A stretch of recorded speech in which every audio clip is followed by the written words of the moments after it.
Hello बच्चों, स्वागत है आपके और अपने यूट्यूब चैनल कन्हैया क्लासेस पर। आज हम इस वीडियो में आपको बताएंगे डीकन विधि द्वारा क्लोरीन का निर्माण। जी हाँ, इस वीडियो में हम आपको विस्तार पूर्वक समझाएंगे कि प्रयोगशाला में डीकन विधि द्वारा क्लोरीन का निर्माण कैसे होता है और इसकी कार्यविधि को चित्र के माध्यम से समझाएंगे और इसके रासायनिक गुण भी आपको बताएंगे। तो सबसे पहले हाइड्रोजन डालेंगे। डीकन विधि द्वारा क्लोरीन का निर्माण, इसमें हाइड्रोजन डालेंगे।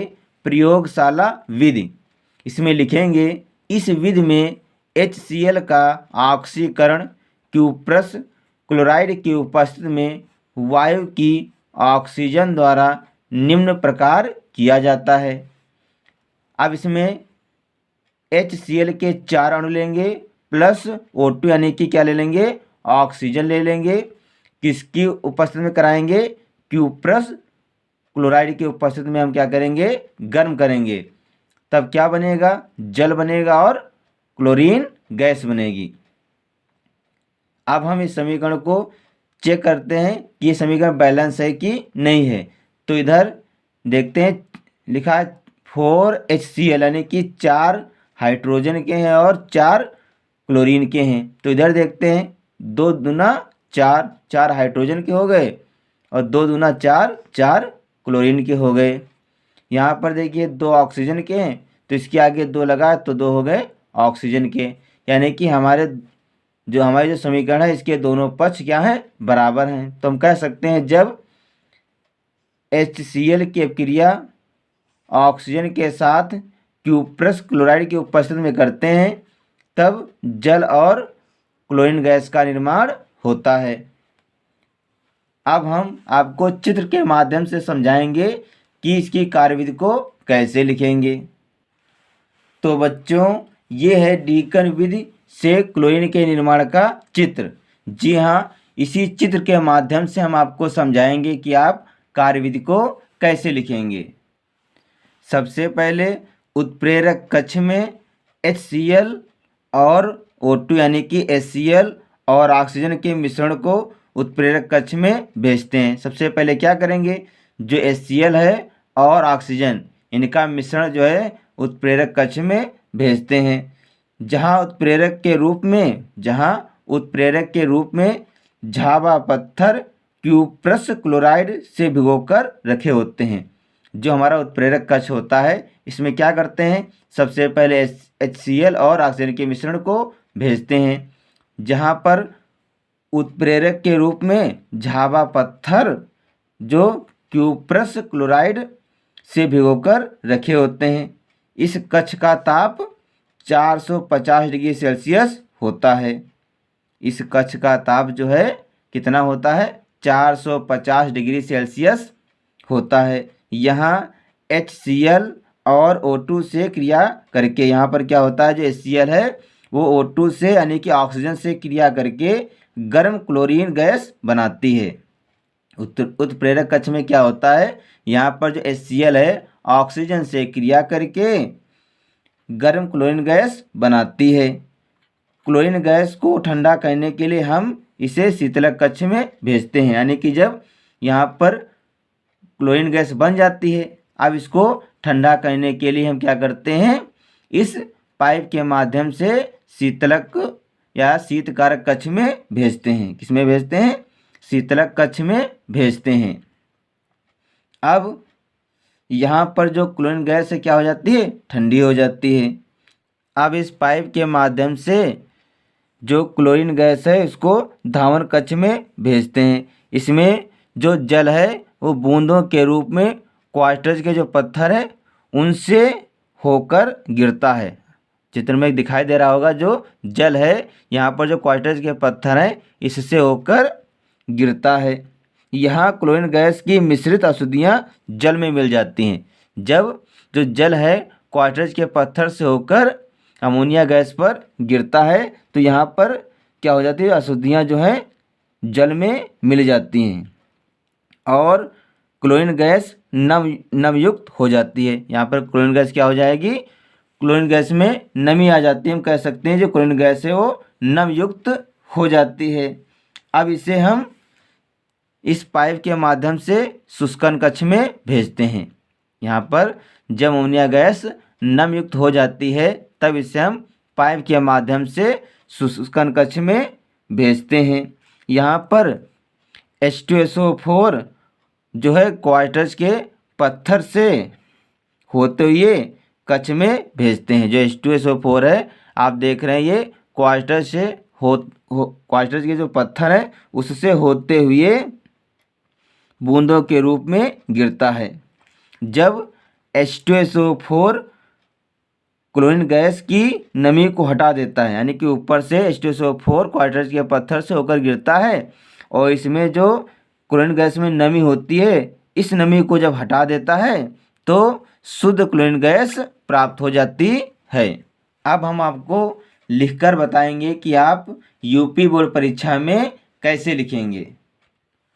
तो हेडिंग डालेंगे विधि, इसमें लिखेंगे सर्वप्रथम HCl तथा O2 के मिश्रण को उत्प्रेरक कक्ष में भेजते हैं, जहां उत्प्रेरक के रूप में झाबा पत्थर Cu2 Cl2 से भिगोकर रखे होते हैं।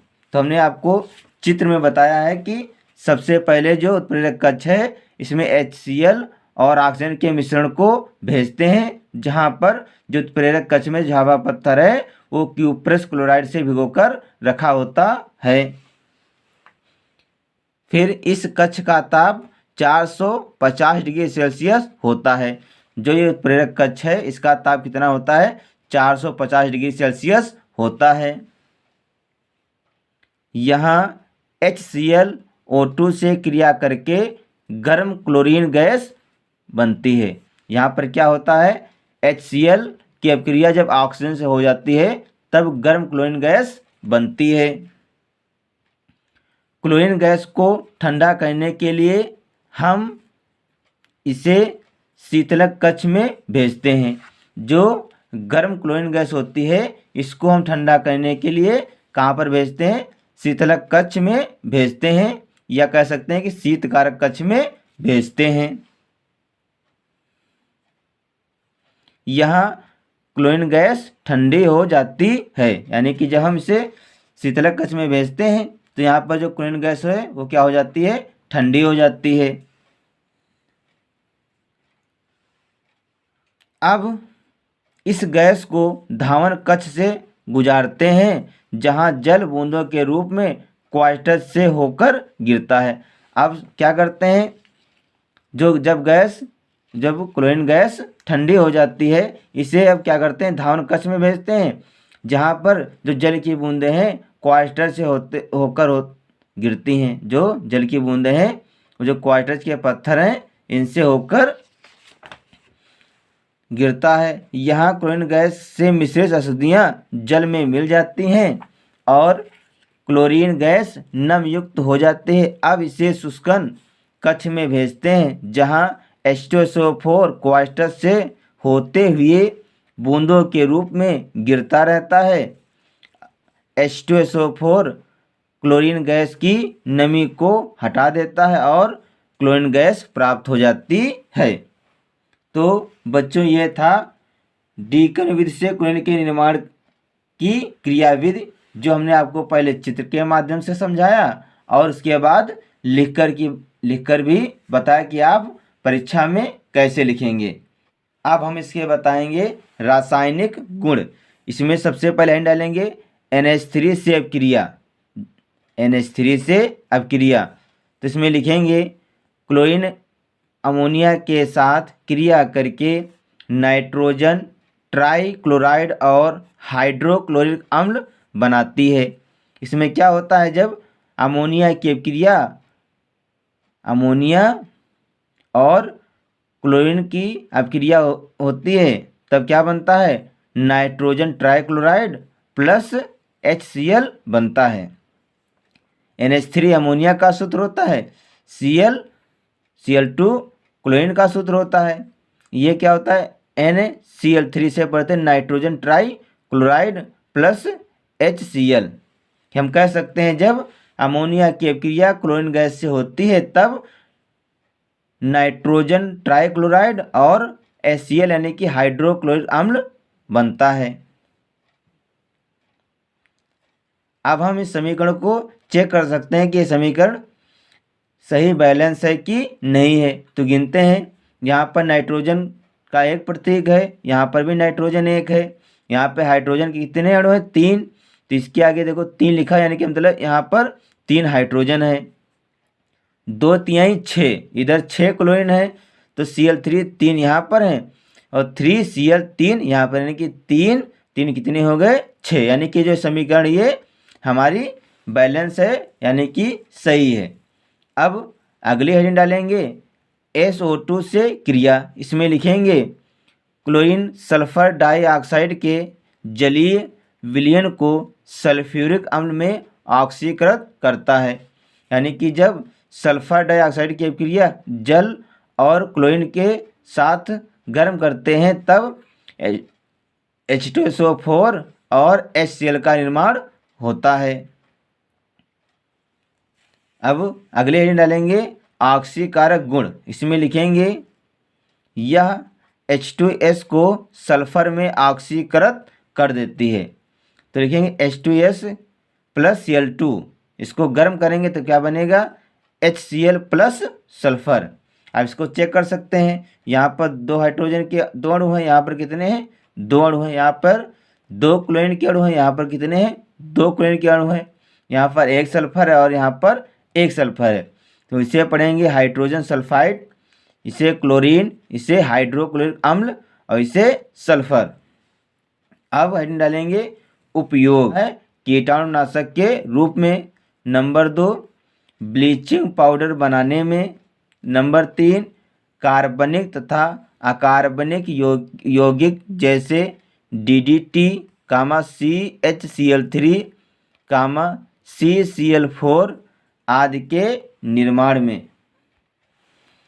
तो बच्चों ये था डीकन विधि द्वारा क्लोरीन का निर्माण, जो हमने आपको इसमें प्रयोगशाला विधि और इसकी कार्य विधि को चित्र के माध्यम से बताया है और इसके रासायनिक गुण तथा उपयोग भी आपको समझाया है। तो बच्चों अगर हमारा वीडियो आपको अच्छा लगे तो इसे लाइक, शेयर तथा सब्सक्राइब करना ना भूलें।